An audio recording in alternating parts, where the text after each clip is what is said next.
بسم اللہ الرحمن الرحیم۔ معزز ناظرین، ان کیمرہ سیشن میں خوش آمدید۔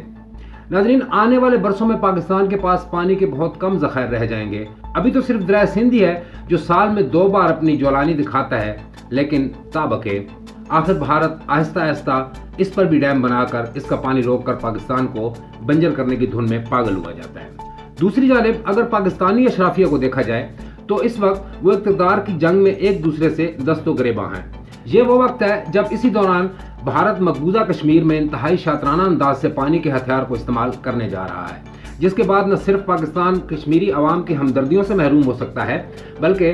کشمیر بھارت کا اگلی کئی دہائیوں تک توانائی کا مرکز و محور بھی ہو سکتا ہے۔ ناظرین، پاکستان کے معروف ہائیڈرولک انجینئر ظفر اقبال وٹو کے مطابق اس وقت دیکھا جائے تو پاکستان کی پانی سے بجلی بنانے کی موجودہ صلاحیت 9500 میگا واٹ ہے، جبکہ بھارت صرف مقبوضہ کشمیر کے شفاف پانی سے 2000 میگا واٹ بجلی بنانے کی تجویز بنائے بیٹھا ہے اور اس منصوبے پر تیزی سے عمل بھی کر رہا ہے، جبکہ آج سے 4 سال قبل مقبوضہ کشمیر کی خصوصی حیثیت ختم کر کے اسے ہندوستان میں ایک ریاست کے طور پر بھی ضم کر چکا ہے۔ اس انتہائی اہم منصوبے کی توانائی سے ہٹ کر بہت اہمیت ہے۔ مثلا انڈیا کہہ رہا ہے کہ 20,000 میگا واٹ بجلی صرف اور صرف وادی کے استعمال کے لیے ہوگی تاکہ کشمیریوں کو مطمئن کیا جا سکے، اور ساتھ ہی پاکستان کی طرف سے ان منصوبے کی ممکنہ مخالفت کو یہ رنگ دیا جا سکے کہ پاکستان کشمیریوں کی ترقی اور بھلائی نہیں چاہتا۔ دوسری بات یہ ہے کہ کیا صرف مقبوضہ وادی میں بجلی کی صنعتی اور گھریلو ضروریات پاکستان سے بھی زیادہ ہیں کہ وہاں پر 20,000 میگا واٹ بجلی کی کھپت ہو؟ نہیں۔ اگر نہیں تو انڈیا بنا کسی ضرورت کے توانائی کے یہ منصوبے آخر دھڑا دھڑ کیوں استعمال کیے جا رہے ہیں، کیوں لگا رہا ہے، جن کی لاگت بھی بہت زیادہ ہے؟ یقیناً یہ منصوبے باقی ملک کے لیے ہیں۔ اور تیسری بات یہ کہ سندھ طاس منصوبے کے تحت انڈیا دریاؤں پر ڈیم تو تعمیر کر سکتا ہے، لیکن بنا ضرورت نہیں، کیونکہ ان منصوبوں سے بھی دریا کی صحت پر اثر ہوتا ہے، اور ایسے ہر منصوبے کا سیدھا سادہ مطلب پاکستان کی طرف بہنے والے پانی پر ایک اور روک لگانا ہے۔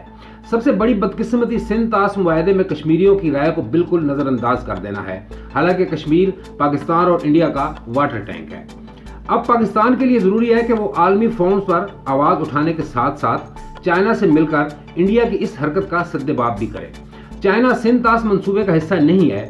اور ہمالیہ کے اندر سندھ اور ستلج کے پانیوں کو موڑنے کے منصوبے بنائے بیٹھا ہے، جس سے نہ صرف انڈیا کو پانیوں کی فراہمی میں 35% تک کمی ہو سکتی ہے، بلکہ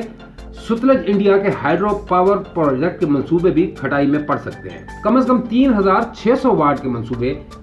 چائنا کے توسط سے ناکام ہو سکتے ہیں، اور یہ پانی موڑ کر دریا سندھ میں واپس بھی ڈالنے کا بندوبست ہو سکتا ہے۔ پاکستان اگر اس پر تھوڑی سی بھی توجہ کرے تو دریا سندھ کا پانی جو ہے وہ اپنی جولانی برقرار رکھ سکتا ہے۔ دوسری جانب دریا چناب بھارت کا پاور کوریڈور بننے جا رہا ہے،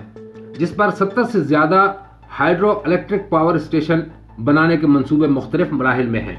جن سے پیدا ہونے والی بجلی کی مقدار ہمارے منگلا اور تربیلا ڈیم کی مشترکہ طور پر پیدا ہونے والی بجلی سے بھی زیادہ ہوگی۔ انڈیا میں دریا چناب کی لمبائی 500-600 کلومیٹر سے زیادہ نہیں ہے، لیکن اتنی کم لمبائی میں اتنے زیادہ منصوبے لگانے کی وجہ سے یہ بہتا دریا مردہ ہو جانے کا خطرہ ہے۔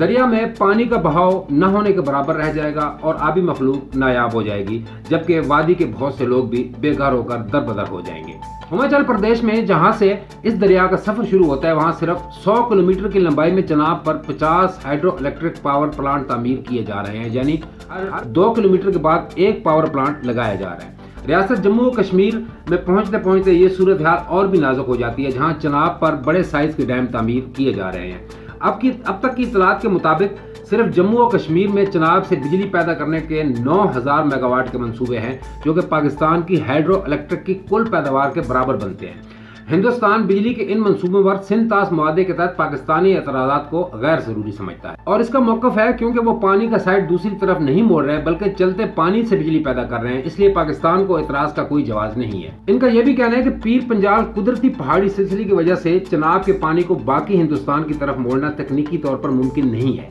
وادی میں دریا چناب کی قدرتی ڈھلوان بھی 1 کلومیٹر کے بعد 24 میٹر ہے، جسے استعمال کر کے انڈیا بجلی بنانا چاہتا ہے۔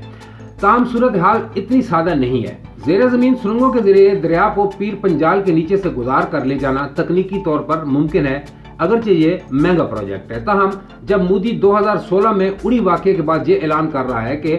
خون اور پانی اب ساتھ ساتھ نہیں بہہ سکتے، تو کچھ بھی ممکن ہے۔ بھارتی منصوبوں پر اعتراض نہ کرنے کا مطلب خاموشی سے اپنے حق سے دستبردار ہونا ہے۔ ہندوستانی موقف پر یوں بھی سوالیہ نشان اٹھتا ہے کہ انڈیا کے سینٹرل واٹر کمیشن نے حال ہی میں وادی میں دریائے چناب پر پانی کے بہاؤ میں اضافہ نوٹ کیا ہے، جس کی وجہ ماحولیاتی تبدیلی کے بعد گلیشیئرز کا پگھلنا ہے۔ لہٰذا پانی کی اضافی فراہمی سے وادی میں بننے والے تمام ہائیڈرو الیکٹرک پاور کی استعداد جو ہے وہ 25% بڑھا دی گئی ہے۔ لیکن دوسری طرف یہ بھی ایک حقیقت ہے کہ بھارت سے دریائے چناب کا پانی ہیڈ مرالہ آتے آتے ہر سال کم سے کم تر ہوتا جا رہا ہے، لہٰذا پاکستانی اعتراض بالکل جائز ہے کہ یہ اضافی پانی پاکستان کو کیوں نہیں پہنچ رہا۔ اگر انڈیا سچے دل اور بغیر کسی دوگلے پن کے دریاؤں پر قدرتی بہاؤ پر یہ پاور پلانٹ بنا رہا ہوتا تو اس سے بنسبت موجودہ حالت کے پاکستان تک پانی چناب میں زیادہ ہوتا اور اس کی حالت سنبھل چکی ہوتی، کیونکہ ان پاور پلانٹس پر بجلی پیدا کرنے کے لیے پھر بھی کچھ نہ کچھ اسٹوریج باقی رہتی۔ انڈیا اور پاکستان کے مابین تمام تر کشیدگی کے باوجود سندھ طاس معاہدہ ہی واحد ایک ایسی دستاویز ہے جس کی بنیاد پر دونوں ملک اپنے پانی کے جھگڑے کو خوش اسلوبی سے نبھا سکتے ہیں۔ حتیٰ کہ چناب پر بننے والے ان ہائیڈرو الیکٹرک پلانٹس پر بھی پاکستانی وفد پاکستانی انڈس واٹر کمشنر کی قیادت میں 2019 میں دورہ کر چکا ہے، تاہم اس کے بعد حالات کشیدہ ہیں اور اب جنوری میں انڈیا کی طرف سے پاکستان کو سندھ طاس معاہدے پر دیے گئے نوٹس کے بعد حالات میں مزید تناؤ آ گیا ہے۔ صرف یہ خواہش ہی کی جا سکتی ہے کہ دونوں ممالک کے رہنماؤں کا اتنا ویژن ہو کہ سندھ طاس معاہدے کو بنیاد بنا کر پانی کو بہنے دیا جائے تاکہ آنے والے وقتوں میں پانی کی جگہ خون نہ بہے، لیکن اتنی سمجھ بوجھ ہوتی تو دونوں ممالک کے عوام بھوکوں مر رہے ہوتے۔